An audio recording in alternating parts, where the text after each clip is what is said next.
गणेशोत्सवात गणपती बाप्पांच्या नैवेद्यासाठी उकडीच्या मोदकांबरोबरच तळणीचे मोदकही बनविले जातात. प्रत्येकाच्या घरी असलेल्या साहित्यात बनवला जाणारा हा पदार्थ नक्कीच आपल्या सगळ्यांना आवडेल. नमस्कार, मी वर्षा.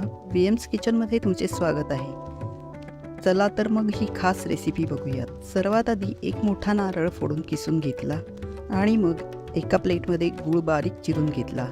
त्यानंतर एका पातेल्यात 1 चमचा तूप घेऊन त्यात 2 वाट्या किसलेले खोबरे आणि 1 वाटी गूळ एकत्र करून घेतला आणि मध्यम आचेवर शिजायला ठेवला. हळूहळू गूळ वितळू लागला. आपल्याला हे गूळ आणि खोबरे एकजीव होईपर्यंत शिजवून घ्यायचं आहे. इथे हे मिश्रण अजिबात ओलं ठेवायचं नाही. घट्ट झाल्यानंतर 1 चमचा वेलची पूड घालून सारण तयार करून घेऊयात. आता आपण पारीसाठी पीठ मळून घेऊयात. एका ताटात पाव चमचा मीठ, 1.5 वाटी गहू पीठ आणि पाव वाटी रवा आणि पाव वाटी मैदा घेतला. मैदा घेणं ऑप्शनल आहे, नाही घेतला तरी चालेल. त्याऐवजी तुम्ही अर्धा वाटी रवाच घ्या. त्यानंतर 2 चमचे वितळलेले तूप किंवा तेल पिठाला चोळून घेऊयात आणि मग थोडे थोडे पाणी घालून पीठ घट्टसर मळून घ्यायचे. पीठ थोडं घट्ट मळायचं आहे म्हणजे मोदकाला कळ्या छान पाडता येतात. मळलेले पीठ 10 ते 15 मिनिटांसाठी बाजूला झाकून ठेवायचे.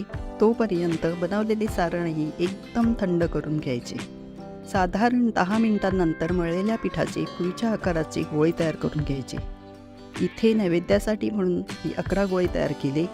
पोळपाटावर 1 गोळा घेऊन पुरी एवढा लाटून घेतला आणि मग त्यात 1 मोठा चमचा सारण मध्यभागी ठेवून पोळपाटावरच पिठाला कळ्यांच्यासारखे जुळवून घेत मोदकाचा आकार देऊन घेतला.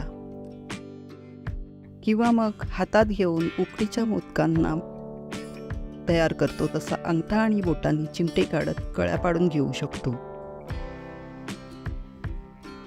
या सर्व कळ्या एकत्र जुळवून बोटांनी बंद करून वरती निमुळते टोक केले. याला मोदकाचे नाक असेही म्हणतात. करंजीसाठी मी उरलेल्या पारीवर एका बाजूला सारण ठेवून अर्धगोलाकारात बंद करून घेतले आणि मग बोटांनी दुमडून मुरड घातली. सर्व मोदक वळून झाल्यानंतर ते तळण्यासाठी इकडे कढईत मध्यम गॅसवर तळायला लागेल इतके तेल गरम करून घेतले. ते जास्त कडकडीत गरम नाही करायचे, साधारण गरम असले तरी चालेल. आणि मग तेलात मावतील इतके मोदक घालून हलक्या सोनेरी रंगावर दोन्ही बाजूंनी तळून घ्यायची. सुरुवातीला गॅस फ्लेम मध्यम ठेवायची आणि नंतर शेवटी पाहिजे असेल तर मध्यम ठेवून सगळे मोदक खुसखुशीत होईपर्यंत तळून घ्यायचे. अशा प्रकारे उकडीचे चविष्ट मोदक तयार आहेत. ही रेसिपी आवडली असेल तर हा नेक्स्ट व्हिडिओ नक्की पहा. लाईक आणि सबस्क्राईब करून चॅनलला नक्की सपोर्ट करा.